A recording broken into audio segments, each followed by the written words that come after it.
Yan, good morning mga kalamans. Ito ang aga-aga kong nagising, diba? Ngayon magluluto ako ng balbacoa. As in, balbacoa. But ang gagamitin ko is beef brisket. So ito yun siya, guys. Yan, beef brisket. Bakulan ko na yan. And then, ito yung sibuyas, bawang at luya. Then bell peppers. Then wala akong yung maanghang, wala akong pepper na ganun.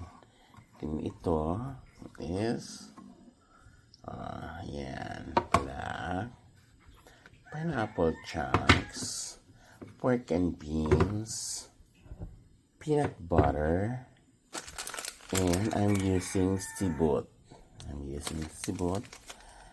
Then then salt and pepper. Then tomato paste. Wala pa nasa loob yung tomato paste ko. Tomato paste. Ayan, yan lang muna ang ingredients ko na i-share sa inyo. Yung mantika, bahala kayo, or butter, pwede yon. Then anato. Ayan, anato. Lagyan ko rin ng anato yan. Pangkulay, Yan lang po muna. Bye! Yan mga kalamans, ito nagsisimula na po tayo. Pinapainit ko pa na yung Instead, you can use butter or margarine.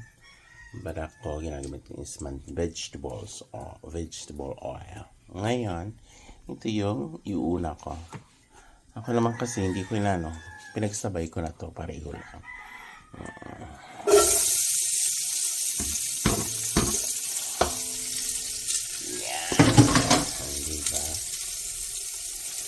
So, gagawin ko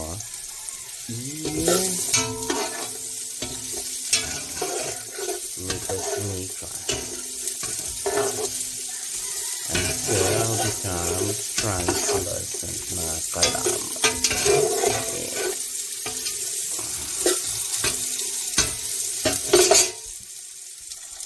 So, ngayon mga kalamans, dinagdag ko na yung sibot. Pinimikos-mikos ng konti para yung sibot.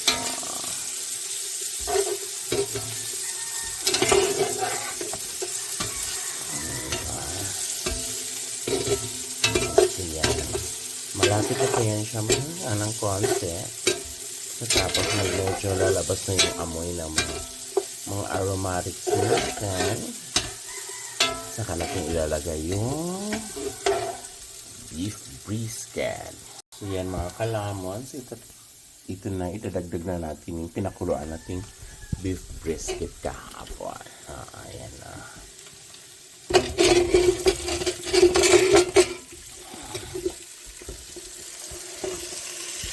Ayan.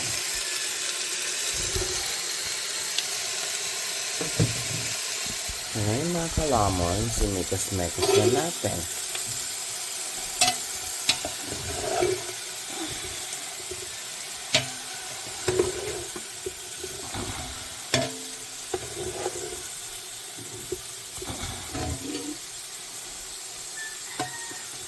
Mekas-mekas lang ito mga kalamans. So, yan, diba? Ayan.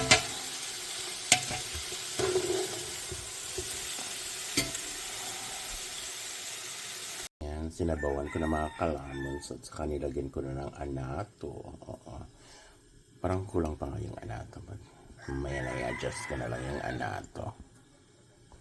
Ayan mga kalamans. So, let it boil. Now it's boiling now. It's boiling. So now I have to add my pork and beans.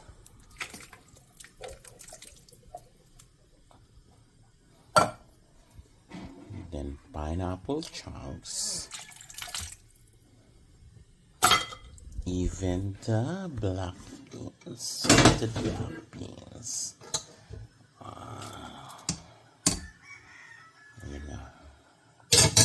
So I strain it, I wash it. So, well, ito na po siya guys.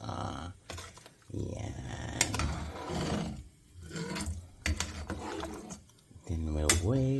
ganito. So, yan mga kalamans. Now, mga kalamans, I need to add my peanut butter. Ayan.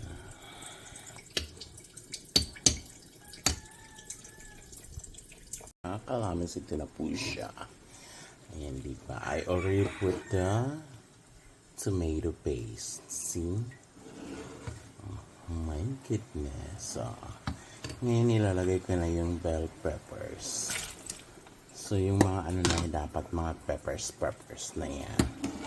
Green pepper, yung green na ano, pang sigang. Pero hindi ko na nilagyan kasi may mga bata. So, ayan po mga kalamans. Ayan po ang finished product. O, yan na po siya. Then, pwede rin lagyan ng siling labuyo or the spicy one. So, ito na po siya mga kalamans. Yan na po, kompleto na po siya. Yan na po sa akin. Thank you.